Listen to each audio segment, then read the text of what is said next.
இங்க இந்த வயசானவரு தெரியாதனமா ஒரு வீட்டுக்கு பக்கத்துல இருக்க ஒரு பழைய கிணத்துக்குள்ள தவறி விழுந்துடுறாரு. அந்த வயசானவரால வாய் பேச முடியாதனால சத்தமா கத்தக்கூட முடியல. இவருமே என்ன பண்றது தெரியாம உட்கார்ந்து இருக்கும் போது ஒரு பக்கத்துல ஒரு டாலர் செயின் கிடக்கிறத பாக்குறாரு. சோ இப்ப அந்த டாலர் எடுத்து பாக்குறாரு. பார்த்தா இறந்து போன ஒரு மனைவியோட போட்டோ அந்த டாலர்ல இருக்கு.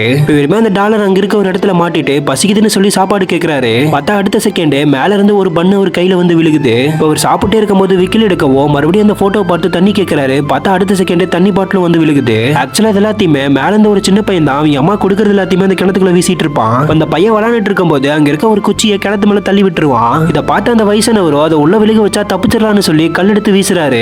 ஆனா அவர் போடுற கல் எல்லாமே பாதியிலே திரும்ப வர இவருமே வேற ஏதாவது பண்ணணும்னு சொல்லி யோசிக்கிறாரு. சோ அந்த இடத்துல தேடி பார்க்கும்போது ஒரு பழைய சைக்கிள் டியூப் கிடைக்கும். அதை ரெண்டா கிழிச்சு வில்லு மாதிரி செஞ்சு அதுல கல்லை வச்சு விடுறாரு. ஆனா அப்ப கூட அவர் விடுற கல் எதுவுமே அந்த குச்சி மேல படவே மாட்டேது. இப்ப கடைசியா ஒரே ஒரு கல்லு முட்டி இருக்கவும் எப்படியாவது அந்த குச்சி மேல பட வச்சிடணும்னு சொல்லி இழுத்து விடுறாரு. பார்த்தா அந்த கல்லுமே கரெக்டா அந்த குச்சி மேல பட்டு கிணத்துக்குள்ள விழுந்துருது. இப்ப இவருமே வேக வேகமா அந்த பெரிய குச்சியை ரெண்டா உடைக்கிறாரு. அதை நல்லா ஷார்ப்பா செதுக்கி சைட்ல சொருகி அதுல ஏறி மேல போறாரு. இவர் இப்படியே பாதி தூரம் போனதுமே மழை பெய்ய ஆரம்பிக்குது.